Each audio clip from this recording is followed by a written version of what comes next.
Doctor Shibshankar পালের সাথে আবার আমরা এসে গেছি একটা নতুন টপিক নিয়ে। যারা জিমে যায় তাদের প্রোটিন পাউডার নিয়ে বিভিন্ন কনফিউশন থাকে, সেগুলো আমাদের সাইন্টিফিক্যালি আজকে ডক্টর শিবশঙ্কর আমাদেরকে সেই যে প্রবলেমগুলো আছে সেগুলোকে খণ্ডন করে। তো শিব, আপনি একটুখানি আপনার সম্বন্ধে কিছু বলে দিন। আমি ডক্টর শিবশঙ্কর পাল, ভিক্টোরিয়াতে প্র্যাকটিস করি। অভিষেক আমার বন্ধু। তো আজকে এই টপিকটা নিয়ে আমরা আলোচনা করবো ভেবেছি। অনেকেরই এই টপিক নিয়ে অনেক কনফিউশন থাকে, তো সেটা দূর করা খুবই দরকার। এবং কিছু আমাদের এই প্রোটিন নিয়ে খুব চিন্তা ভাবনা রয়েছে, এটা হ্যাজার্ডাস, সেটাও আমরা আলোচনা করবো। বলো, তোমার প্রশ্ন কি কি আছে? আমি প্রথম প্রশ্নটা করছি, যেটা সবাই জিজ্ঞেস করে, সেটা হচ্ছে প্রোটিন পাউডার কি কিডনির জন্য ক্ষতিকারক? এক কথায় অ্যান্সার যদি বলো তাহলে কিছুটা পার্শিয়ালি, কিছুটা সত্য, কিছুটা হয়। কেননা আমাদের যে প্রোটিন রিকোয়ারমেন্ট আচ্ছা, পার কেজি, যদি আমি প্রোটিন 1.2 গ্রাম পার কেজি অবধি খাই তাহলে মোটামুটি সেফ। কিন্তু এর বেশি যখন যাচ্ছি উইদাউট এনি এক্সারসাইজ, 1.5 বা 1.6 পর্যন্ত যাচ্ছি, এটা আপাতত সেফ। উইথ এক্সারসাইজ এটা সেফ, কিন্তু above that 1.6 gram per KG যদি আমরা খাই রেগুলার কনস্ট্যান্ট বেসিসে, তাতে কি হবে, এই যে অ্যামাইনো অ্যাসিড গুলো আমার শরীরের মধ্যে থাকবে। অ্যামাইনো অ্যাসিড মানে তুমি ওই যে আমাদের ভেঙে হ্যাঁ, ভাঙার পরে যেটা প্রোটিন গুলো ভেঙে অ্যামাইনো অ্যাসিড হয়। হুম। তো এটা কি করে, আমাদের মানে গ্লোমেরুলার যে প্রেসার, মানে আমাদের কিডনির যে প্রেসার, ভেতরকার প্রেসার। স্যার, আপনাকে একটু আটকাচ্ছি। হ্যাঁ। আমরা বুঝতে পারবো, লেম্যানদের বুঝতে হবে, এরকম ভাবে বলুন। এই যে আপনারা পার্টিকুলার কথা বললেন, গ্লোমেরুলা মানে কিডনি, Glomeruli। আমাদের তো নেফ্রন থাকে, আচ্ছা, building block। বিল্ডিং ব্লক, হ্যাঁ। তার মধ্যে গ্লোমেরুলাস থাকে। তো সের মধ্যে একটা প্রেসার থাকে। এবার অ্যামাইনো অ্যাসিড যদি আমাদের বেশি পরিমাণে খেয়ে ফেলি, হ্যাঁ। তো এই প্রেসারটা বেড়ে যায় আস্তে আস্তে। ওকে, তো কনস্ট্যান্ট যদি প্রেসারটা বাড়তে থাকে, তো একটা টাইম পর, এটা একটা ফিজিওলজিক্যাল ব্যাপার, আস্তে আস্তে এই প্রেসার বিল্ড আপ করতে করতে যদি কনস্ট্যান্ট হতে থাকে, সেটা একটা হার্মফুল এফেক্ট হতে পারে। ওকে। ওকে, তো অত্যাধিক যদি প্রোটিন খাওয়া হয়, তো ধরুন আপনার বডি ওয়েট হচ্ছে আপনার সে আমি 50 কেজি, আমার ধরুন, আমি আমারটাই বলছি, আমার মোটামুটি 70 কিলো মতন weight। 70 কিলো। হ্যাঁ, তাহলে আমি 70 কতটা আমার কিলো, লাগবে?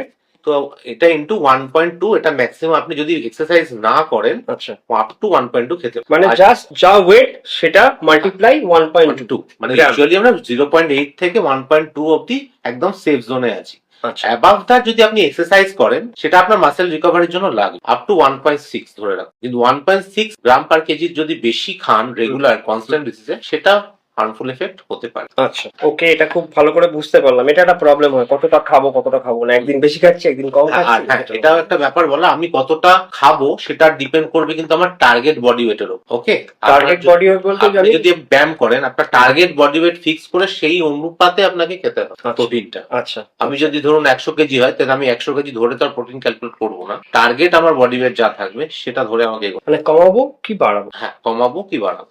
ওকে, সেকেন্ড কোশ্চেনটা করি। হ্যাঁ। তো প্রোটিন পাউডার কি স্টেরয়েড? মানে এটা অনেকেই জিজ্ঞেস করে। প্রোটিন পাউডার একদমই স্টেরয়েড নয়, আচ্ছা, কিন্তু সেটা কোনো স্টেরয়েড মেশানো আছে কিনা সেই প্রোটিন পাউডার, সেটা তো চেক করে দেখতে হবে। ওটা কিরকম ভাবে চেক করবো? সেটা দেখুন, আপনার ল্যাব অ্যাসেসমেন্ট তো করতে হতে পারে, সেটা আপনি করতে পারবেন না। কিছু কিছু কোম্পানি যেমন ট্রাস্টিফাইড, তারা করছে, অনেক ভালো কাজ করছে, সেটা আপনি অনলাইনে দেখতে পারেন, তাদের অ্যাপেও আছে। যে কোনো স্টেরয়েড বা এগুলো মিক্স আছে কিনা, বা হেভি মেটালস কিছু আছে কিনা, বা কোনো পেস্টিসাইড আছে, হ্যাঁ, সেটা কিডনি খারাপ করতে পারে। তো সেগুলো চেক করা, এবং অনেক ফেক প্রোটিন পাউডারও তো বেরোচ্ছে, ধরাও পড়ছে, আপনি খবর দেখলেই দেখো। সেটার থেকে আমাদের একটুখানি সতর্ক থাকতে হবে, কোথা থেকে কিনছি, কার থেকে কিনছি, সেটা ইম্পর্টেন্ট। স্যার, আপনাকে আরেকটা কোশ্চেন করছি, 3 নম্বর। হ্যাঁ, এক্সারসাইজ করলেই কি প্রোটিন পাউডার খেতে হবে? মানে এর কোনো দরকার আছে? মানে বাধ্যবাধকতা যেটাকে বলে, সেটা কি রয়েছে? না, যদি আপনি লিন হতে চান, সেক্ষেত্রে প্রোটিন পাউডারের অল্টারনেটিভটা একটু ডিফিকাল্ট হয়ে যায়, কারণ আপনাকে লিন সোর্স অফ প্রোটিন গুলো খেতে হচ্ছে। এটা কনস্ট্যান্টলি খাওয়াটা বলতে আপনি কি মানে মাসের কথা? মাসেল, হ্যাঁ, আপনি যদি ধরুন ফ্যাট কমাতে যাচ্ছেন, মাসেলটা বাড়াতে চাই, হ্যাঁ, আচ্ছা, তাহলে কিন্তু আপনাকে প্রোটিন পাউডার কি হচ্ছে, সেখানে আপনার ফিক্স একটা ক্যালোরির মধ্যে বেশি প্রোটিন আপনাকে প্রোভাইড করে। ওকে, সেখানে কার্বোহাইড্রেটটা বেশি একদমই থাকে, বা ফ্যাটও থাকে। আচ্ছা, তো সেক্ষেত্রে আপনি কম ক্যালোরিতে বেশি প্রোটিন খেয়ে ফেলছেন, তাতে আপনার চেহারাটা লিনার হচ্ছে, এবং মাসেল রেশিও, যেটা ফ্যাট মাসেল রেশিও, এটা একটু ঠিক থাকছে, আমার মাসেলটা বেশি থাকছে, ফ্যাটটা কমে যাচ্ছে। ওকে, কিন্তু আপনি যদি মোটা হতে চান, বা একটু চেহারাটা একদমই লিন, একটু বাল্কি হতে চান, তাতে আপনি মাছ গেনার বা এগুলো যেগুলো পাওয়া যায় সেগুলো অপ্ট করতে পারেন। মানে মাছ বা আপনি খাওয়া দাওয়াটা আপনি নর্মালি যা খায় লোকে, তাতে প্রোটিনটা এক্সেস দিলেন বা কার্বোহাইড্রেটটাও আপনি সব নিতে পারেন, মানে খুব ডায়েটের মধ্যে থাকতে বা প্রোটিন পাউডার খেতেই হবে এরকম কোনো ব্যাপার, কিন্তু আপনাকে প্রোটিন টার্গেট গোলটা আপনার। আচ্ছা স্যার, তুমি আমাকে একটা কথা বলো, সেটা হচ্ছে এই যে মাসেল বাল্কিং এর জন্য প্রোটিন পাউডারের কোনো বিকল্প আছে কি? আর এই বাল্কিং, মাসেল মাস বাড়ানো, এর মধ্যে পার্থক্যটা বেসিক্যালি কি? মানে দেখুন এখন এখন যখন আমরা ধরুন আপনি 100, তো আমি যখন ডায়েট দেব, যদি ক্যালোরি কমাতে বলি, তো ক্যালোরি যখন কমাবো তখন কিন্তু মাসেলও কমবে, ফ্যাটও কমবে। তো প্রেফারেন্সিয়াল যে আমরা চাইবো না মাসেলটা কমে যাক, আমরা যেন মাসেলটা ঠিক থাকুক বা একটু বাড়ুক। ক্যালোরি কমাবো, আমি একটা জিনিস জিজ্ঞেস করতে চাইছি, এটা খুব জানার ইচ্ছা, সেটা হচ্ছে আমি তো মাসেল বিল্ড আপের জন্য বা খাবারের জন্য প্রোটিন তো দিচ্ছি, তাহলে আমি ক্যালোরি কমাবো বলতে কার্বোহাইড্রেট। আপনি যদি লিন হতে চান, ওয়েট কমাতে চান, তাহলে তো আপনাকে ক্যালোরি কমাতে হবে। মোটামুটি ধরুন আপনাকে 1500 ক্যালোরি একটা ডায়েট দেওয়া হবে, ক্যালোরি ইনটেক। হ্যাঁ, কিন্তু সেখানে আপনাকে প্রোটিন ধরুন 100 গ্রাম দেওয়া হলো। আচ্ছা, বাকিটা আপনি কার্বোহাইড্রেট, ফ্যাটে আপনাকে ডিস্ট্রিবিউট করতে হবে আপনার কার্বোহাইড্রেট আর ফ্যাটে, ডিপেন্ডিং অন আপনার কিরকম কাজ করছেন সারাদিন, এগুলোর উপরও ডিপেন্ড করছে। অফিস যাচ্ছেন কিনা, বাড়িতে কতটা হেভি ওয়ার্ক করছে সেটার উপর ডিপেন্ড। আচ্ছা, এটা নিয়ে আরেকটা ভিডিও আমরা পরে করব, মানে কতটা পরিমাণে খাওয়া, কিরকম কিরকম কি খেতে হয়। আজকে আমরা প্রোটিন পাউডার উপর স্টিক থাকি, না হলে ভিডিওটা অনেক বড় হয়ে যাবে। কোন ধরনের প্রোটিন পাউডার খাওয়া ভালো, কি কি ফ্যাক্টর দেখে আমরা প্রোটিন পাউডার আমাদের কিনতে হবে, এই দুটো জিনিস যদি একটু বলেন। প্রোটিন পাউডার এখন অনেক রকম বেরিয়েছে। First of all whey protein সবথেকে মার্কেট লিড করছে। এছাড়াও ওয়ে প্রোটিন বলতে কি ছানা? হ্যাঁ, ছানার যে জলটা হয় সেটাকে শুকিয়ে ওয়ে প্রোটিন করা। আচ্ছা, এই একটা কোশ্চেন খুব জিজ্ঞেস করার ইচ্ছা আছে আমার। অনেক সময় মনে হয় ধরুন ছানাটা যদি আমি লেবু দিয়ে যদি আমি ছানা করি, দুধকে কাটিয়ে, সেই ছানাটা আমি ডাইরেক্ট খেতে পারি, মানে ওই জলটা খেতে পারি? জলটা কিন্তু সেটাতে কনসেন্ট্রেশন তো অতটা রিচ করবে না, তার মধ্যে ওয়ে অতটা থাকবে না। এটা কমার্শিয়াল, হ্যাঁ বলুন। সেটাই, তো ওটা ওরকম ভাবে তো খাওয়া যাবে না, ওটাকে ড্রাই করে খেতে হবে, কিন্তু সেটা তো খুবই নগণ্য পাবে হয়তো ওই প্রোটিন। ঠিক আছে, না আমি ছানাটাও খেলাম, আবার ওই জলটাও খেয়ে নিলাম, জলটা ফেললাম না, সে খেতে পারেন, পাওয়া যায় সেটা তো এজ এ হোল দুধটাই খেয়ে। হ্যাঁ, কিন্তু অনেকে ওই দুধটাকে ছানা করার জন্য কোনো একটা পার্টিকুলার কেমিক্যাল ইউজ করে, সাদা সাদা পাউডারের মতন, ওইটা তাহলে কি জলটা খাওয়া যাবে নাকি? তখন কোনো অসুবিধা নেই। হ্যাঁ, তো কি কি ফ্যাক্টর দেখে আমি প্রোটিন, আমি জাস্ট আপনাকে ইন্টারাপ্ট করলাম, আপনি একবার বলুন কোন ধরনের প্রোটিন পাউডার খাওয়া। হ্যাঁ, তো বলছিলাম যেটা, তো এটা এখন সব থেকে ভালো ওয়ে প্রোটিন যেটা হয়।